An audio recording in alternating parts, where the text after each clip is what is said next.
Today, Pastor Matt is continuing on in our sermon series, Book Basics, with the book of Malachi. Malachi is the very last book in the Old Testament. You may be thinking, I've never heard of the book of Malachi.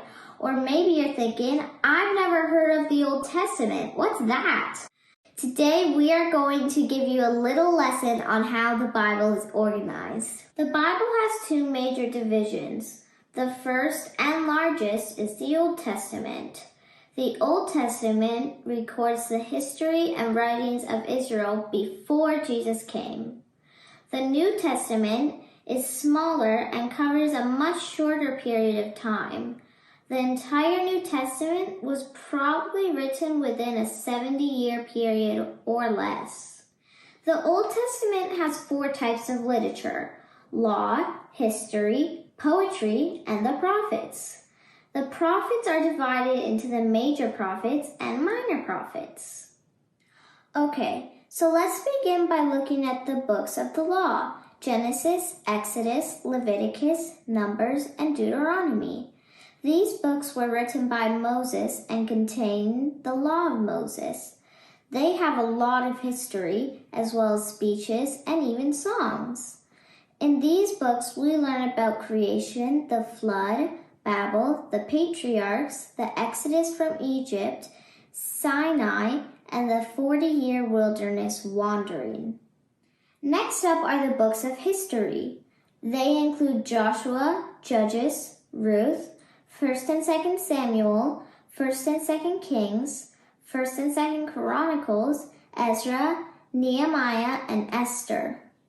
Here we read about the conquest of the Promised Land, the period of the Judges, the United Kingdom, the divided kingdom, the Babylonian captivity, and the restoration of the Israelite people to their homeland. Now we find ourselves at the books of poetry, which are so called because of their poetic nature. These books include Job, Psalms, Proverbs, Ecclesiastes, and the Song of Solomon, also called as the Song of Songs. These books are distinctly Hebrew and consist of wisdom, literature, songs, and narratives. Throughout history, God spoke to his people through prophets. In the Old Testament, the prophets weren't really looking to the future. They were most often calling the people to live godly lives now. Some of these books are longer and take up more space in the Old Testament, so that's why they are called the major prophets.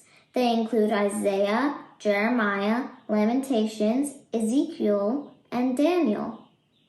The smaller prophet books are called the minor prophets, but just because they are small, it doesn't mean they are not important. These books include Hosea, Joel, Amos, Obadiah, Jonah, Micah, Nahum, Habakkuk, Zephaniah, Haggai, Zechariah, and the book Pastor Matt is preaching on today, Malachi. Whew! We've learned a lot, but it would be a shame to stop there. So let's keep going on with the New Testament. The first set of the books in the New Testament are the history books. Everyone seems to know the first four: Matthew, Mark, Luke, and John. These are called the Gospels. They tell us about the life and ministry of Jesus. Each Gospel is written from a different perspective with different purposes. The history book of Acts tells us about the birth and early years of the church. It helps us understand how the church went from being an exclusive Jewish group of people to largely Gentile. The Apostle Paul is the primary character in the book, but we also learn about Peter and other early leaders in the church. Now we come to the letters.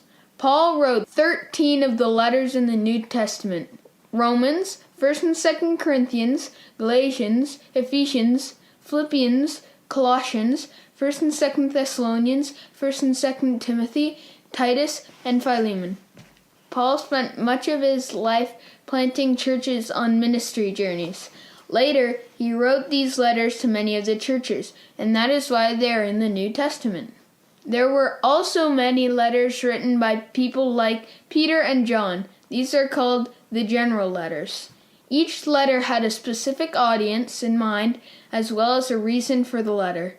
Each letter, therefore, is unique and has its own lessons to be learned. Revelation is actually a letter that was sent to different churches, but it's considered a prophecy book because it gives us a glimpse into the future when Jesus brings in a new age and his kingdom is fully established. Understanding how the Bible is organized will help all of us better understand the story of the Bible itself. We hope you learned something today!